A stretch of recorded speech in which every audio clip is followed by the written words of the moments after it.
ನಮಸ್ಕಾರ ರಿವ್ಯೂ ಚಾನೆಲ್ಗೆ ಸ್ವಾಗತ. ನಾನು ಸೌಖ್ಯ ಗಾಂವ್ಕರ್. ಕೊನೆಗೂ ಜಿಟಿ ದೇವೇಗೌಡರು ಜೆಡಿಎಸ್ಗೆ ಕುಮಾರಸ್ವಾಮಿ ಅವ್ರಿಗೆ ದೇವೇಗೌಡರಿಗೆ ಅರಗಿಸಲಾರದಂಥ ಶಾಕನ್ನೇ ಕೊಟ್ಟರಲ್ಲ.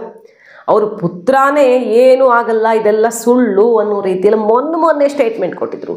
ಕುಮಾರಸ್ವಾಮಿ ಅವರು ಇಲ್ಲ ಜಿಟಿ ದೇವೇಗೌಡರು ನಮ್ಮ ಜೊತೆ ಇರ್ತಾರೆ ಅಂತ ಬಹಳ ನಂಬಿಕೆಯಿಂದ ಮಾತನ್ನು ನುಡಿದಿದ್ರು. ಇದರ ಬೆನ್ನಲ್ಲೇ ಆಪರೇಷನ್ ಸುದ್ದಿಗಳು 11-12 ಶಾಸಕರ ಸುದ್ದಿಗಳೆಲ್ಲ ಓಡಾಡಿದ್ವಲ್ಲ. ಈಗ ನೋಡಿ ಜಿಟಿ ದೇವೇಗೌಡರು ಟ್ವಿಸ್ಟ್ ಅನ್ನ ಕೊಟ್ಟಿದ್ದಾರೆ.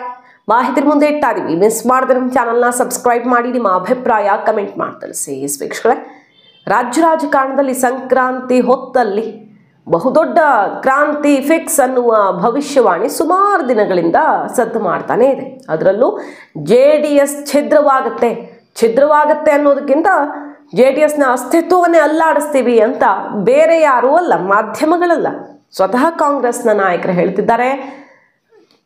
ಗೆದ್ದ ತಕ್ಷಣ ಯೋಗೇಶ್ವರ್ ಅವರು ಹೇಳಿದ್ರು ಎಲ್ಲ ಸಂಪರ್ಕದಲ್ಲಿದ್ದಾರೆ, ಟಾಸ್ಕ್ ಕೊಟ್ಟರೆ ಇವತ್ತೇ ಮಾಡ್ತೀನಿ ಅನ್ನೋ ತನಕ ಅವರು ಆತ್ಮವಿಶ್ವಾಸದ ಮಾತುಗಳನ್ನು ಆಡಿದ್ರು. ಅದಾದಮೇಲೆ ಸುಮಾರು ಜನ ಹೇಳಿದ್ರು. ಈಗ ಲೇಟೆಸ್ಟ್ ಆಗಿ ನೋಡೋದಾದರೆ MB ಪಾಟೀಲ್ರ ವಿರುದ್ಧ ಕುಮಾರಸ್ವಾಮಿ ಅವರು ಸಿಟ್ಟು ಮಾಡಿಕೊಂಡ್ರು. MB ಪಾಟೀಲ್ರೇ ನಮ್ಮ ಪಕ್ಷದ ಬಗ್ಗೆ ಮಾತಾಡ್ತೀರಾ, ಸಂಕ್ರಾಂತಿಗೆ ಎಲ್ಲ ಶಾಸಕರು ಬರ್ತಾರೆ, ಪಕ್ಷನೇ ಇರಲ್ಲ ಅಂತ ಮಾತಾಡ್ತೀರಾ, ಕಾಂಗ್ರೆಸ್ನ ಬಗ್ಗೆನೇ ನಂಬಿಕೆ ಇಲ್ವಲ್ಲ ಅನ್ನೋ ರೀತಿ ನಿಮ್ಮ ಅಸ್ತಿತ್ವ ನೋಡ್ಕೊಳ್ಳಿ ಅಂತ ತಿರುಗೇಟ್ ಕೊಟ್ಟರು.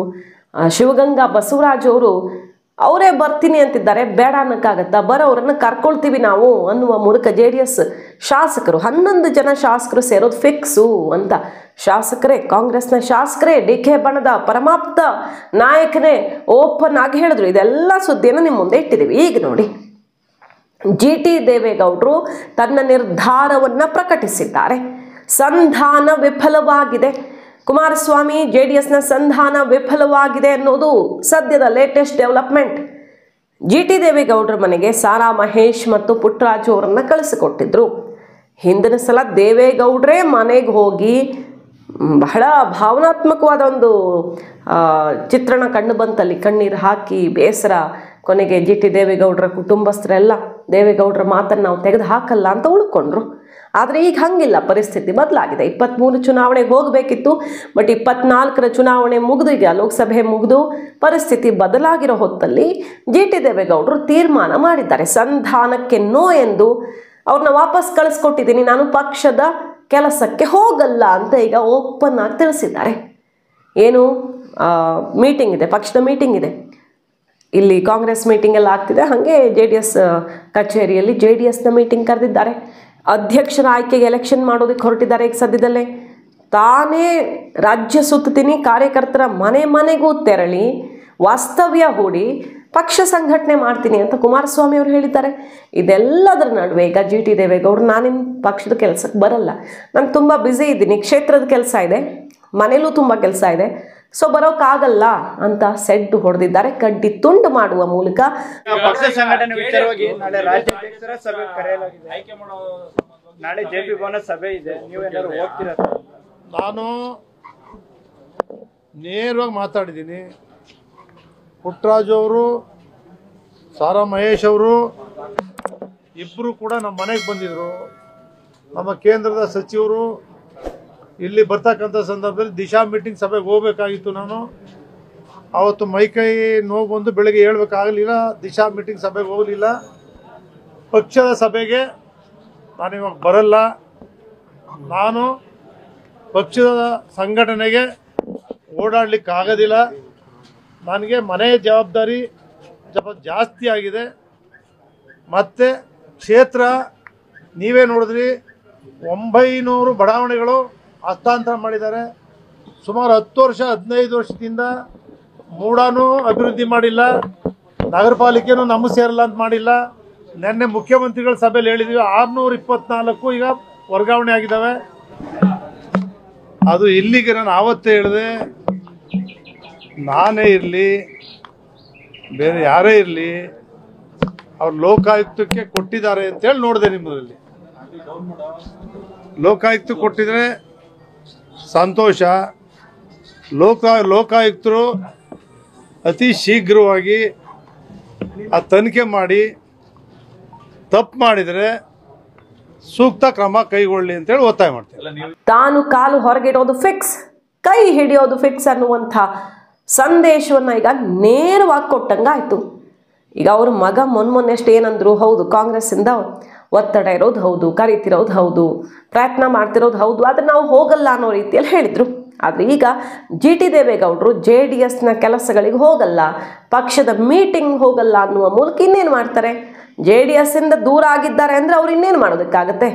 ಸ್ವತಂತ್ರ ಅಭ್ಯರ್ಥಿಯಾಗಿ ಮುಂದಿನ ಎಲೆಕ್ಷನಲ್ಲಿ ಸ್ಪರ್ಧೆ ಮಾಡ್ತಾರೆ ಅಂತನಾ, ಅಥವಾ ಎಲ್ಲ ಪಕ್ಷಗಳಿಂದ ದೂರ ಆಗ್ತಾರೆ ಅಂತ ಅರ್ಥನಾ? ಸಹಜವಾಗಿ ಇನ್ನೊಂದು ಪಕ್ಷಕ್ಕೆ ಹತ್ತಿರ ಆಗಿದ್ದಾರೆ ಅನ್ನೋದನ್ನು ಅವರು ಕ್ಲಿಯರ್ ಮಾಡ್ದಂಗೆ ಆಯಿತು. GT ದೇವೇಗೌಡರು ಒಬ್ಬರೇ ಬರಲ್ಲ, 11ರಿಂದ 12 ಶಾಸಕರು ಬರ್ತಾರೆ ಅಂತ ಕೈ ನಾಯಕರು ಹೇಳ್ತಿದ್ದಾರೆ. ಅವರ ನೇತೃತ್ವದಲ್ಲಿ ಮತ್ತು ಒಂದಿಷ್ಟು ಜನ ಆಪರೇಷನ್ ಜವಾಬ್ದಾರಿಯನ್ನು ಹೊತ್ಕೊಂಡಿದ್ದಾರೆ ಅಂತ. ಈ ಹೊತ್ತಲ್ಲಿ ಅದನ್ನು ಖಚಿತಪಡಿಸ್ತಾ ಇದೆ GT ದೇವೇಗೌಡರ ಈ ಬೆಳವಣಿಗೆ. ಸೊ ಕುಮಾರಸ್ವಾಮಿ ಅವ್ರಿಗೆ ನಿಜಕ್ಕೂ ಆಘಾತ ಕಾದಿದೆಯಾ? BJP ಮತ್ತು JDSನ ಶಾಸಕರು ಬರ್ತಾರೆ. ಒಟ್ಟು 20ರಿಂದ 22 ಹತ್ತತ್ರ 2 ಡಜನ್ ಶಾಸಕರು DK ಕ್ಯಾಂಪ್ ಸೇರ್ಲಿದ್ದಾರೆ ಅನ್ನೋ ಸುದ್ದಿ. ಈಗ ಕೈಪಾಳ್ಯದಿಂದ DK ಆಪ್ತರಿಂದಲೇ ಹೊರ ಬರ್ತಿರೋದು ಪದೇ ಪದೇ. ಅಂಥದ್ರಲ್ಲಿ ಈಗ GT ದೇವೇಗೌಡರು ಕುಮಾರಸ್ವಾಮಿ ಅವ್ರಿಗೆ, ದೇವೇಗೌಡರಿಗೆ ಸೆಡ್ಡು ಹೊಡೆದಂತೆ ಕಾಣಿಸ್ತಾ ಇದೆ. ಮತ್ತೊಂದು ಕಡೆ ನೋಡಿ, ಬಾಲಕೃಷ್ಣ ಅವರು ಇಷ್ಟೆಲ್ಲ ಆಗ್ತಿದೆ, ಮಾಗಡಿ ಬಾಲಕೃಷ್ಣ ಅವರು DK CM ಆಗೋದು ಖಚಿತ, ನಿಶ್ಚಿತ ಅಂತ ಮಗದೊಮ್ಮೆ ಮೀಟಿಂಗ್ ಇದೆ. ಇವತ್ತು ಶಾಸಕಾಂಗ ಸಭೆ ಇದೆ. ಹೈಕಮಾಂಡ್ ಯಾರ ಬಹಿರಂಗ ಹೇಳಿಕೆಯೂ ಬರಲೇಬಾರದು ಅಂತ ಲಕ್ಷ್ಮಣ ರೇಖೆಯನ್ನು ಎಳೆದ ಮೇಲೂ ಕೂಡ, ಅಂಥ ಸಂದೇಶ ಬಂದ ಮೇಲೂ ಕೂಡ ಮಾಗಡಿ ಬಾಲಕೃಷ್ಣ ಅವರು DK CM ಆಗೋದು ಖಚಿತ ಅಂತಿದ್ದಾರೆ. DCM ಅವ್ರು ಹಾಗೆ ಆಗ್ತಾರೆ, ಅದು ಗ್ಯಾರಂಟಿ. ಅದು ವಿಚಾರನ ಈ CM ಈಗಿರೋ ಸಿದ್ದರಾಮಣ್ಣವ್ರ ನಂತರ DCM ಅವರೇ ಆಗಬೇಕು. ಅದ ನಂತರ ಬೇರೆಯವರೆಲ್ಲ ಇದ್ದಾರೆ. ನಮ್ಮ ಪಕ್ಷದಲ್ಲಿ ಹಲವಾರು ಜನ ಇದ್ದಾರೆ, ಮುಖಂಡರುಗಳು, ಮುಖ್ಯಮಂತ್ರಿ ಆಗ್ತಕ್ಕಂಥ ಅರ್ಹತೆ ಇರ್ತಕ್ಕಂಥ ಅನೇಕ ಜನ ಇದ್ದಾರೆ. ಈಗ DCM ಅವ್ರಿಗೆ ನೆಕ್ಸ್ಟ್ ಅವಕಾಶ. ಅದು ಹೈಕಮಾಂಡ್ ತೀರ್ಮಾನ ಮಾಡಬೇಕು. ಅದನ್ನು ಹೇಳೋದು ದೊಡ್ಡವನಲ್ಲ ನಾನು. ಅದು ಹೈಕಮಾಂಡ್ ತೀರ್ಮಾನ ಮಾಡ್ತಾರೆ. ಒಕ್ಕಲಿಗ ಸಮುದಾಯದ ಲೀಡರ್ಗಳನ್ನ DK ಶಿವಕುಮಾರ್ ಭೇಟಿ ಮಾಡಿದ್ದಾರೆ. ಅವರ ಜಾತಿ ಅಭಿಮಾನದ ಮೇಲೆ ಹೇಳವ್ರೆ. ಬಟ್ ಅದನ್ನೇ ನಾವು ಸೀರಿಯಸ್ ಆಗಿ ತೊಗೊಳಕ್ಕೆ ಬರಲ್ಲ. ಅದನ್ನು ತೀರ್ಮಾನ ಮಾಡೋದಕ್ಕೆ ನಮ್ಮ ಪಕ್ಷದಲ್ಲಿ ಹೈಕಮಾಂಡ್ ಅಂತ ಒಂದಿದೆ. ಸುಮ್ಮನೆ ಯಾರ್ಯಾರು ಏನೇನೋ ಮಾತಾಡ್ದಂಗೆಲ್ಲ ಮುಖ್ಯಮಂತ್ರಿ ಮಾಡೋದು, ಉಪಮುಖ್ಯಮಂತ್ರಿ ಮಾಡೋದು ಸರ್ಕಾರ ಮಾಡಲಿಕ್ಕೆ ಸಾಧ್ಯ ಇಲ್ಲ. ಅವರ ಅಭಿಪ್ರಾಯನ ವ್ಯಕ್ತಪಡಿಸೋರು ಅಷ್ಟೇ. ಒಕ್ಕಲಿಗರ ನಾಯಕರುಗಳು ಅವ್ರ ಅಭಿಪ್ರಾಯ ವ್ಯಕ್ತಪಡಿಸವ್ರೆ. ಆದರೆ ಹೈಕಮಾಂಡ್ ಅಂತಿಮವಾಗಿ ತೀರ್ಮಾನ ತಗೊಂಡು. ಶಿವಗಂಗಾ ಬಸವರಾಜ್ ಅವರು ಹೇಳ್ತಾರೆ, 5 ವರ್ಷಕ್ಕೆ CM ಆಗಬೇಕಿತ್ತು, ಏನೋ ಅಕಸ್ಮಾತ್ ಸಿದ್ದರಾಮಯ್ಯ ಅವರು ಆಗಿದ್ದಾರೆ, ಕುರ್ಚಿ ಖಾಲಿ ಆಗ್ತಿದ್ದಂಗೆ ನಾವು ನಮ್ಮ ಹೆಜ್ಜೆಯನ್ನು ಮುಂದಿಡ್ತೀವಿ, ಅವ್ರು CM ಆಗೇ ಆಗ್ತಾರೆ, ತಪ್ಪಿಸೋಕೆ ಯಾರಿಂದಲೂ ಸಾಧ್ಯವಿಲ್ಲ, ನಮ್ಮ ಸ್ಟೇಟ್ಮೆಂಟಲ್ಲಿ ಬದಲಾವಣೆನೂ ಇಲ್ಲ ಅಂತ ಗುಡುಗಿದ್ದಾರೆ.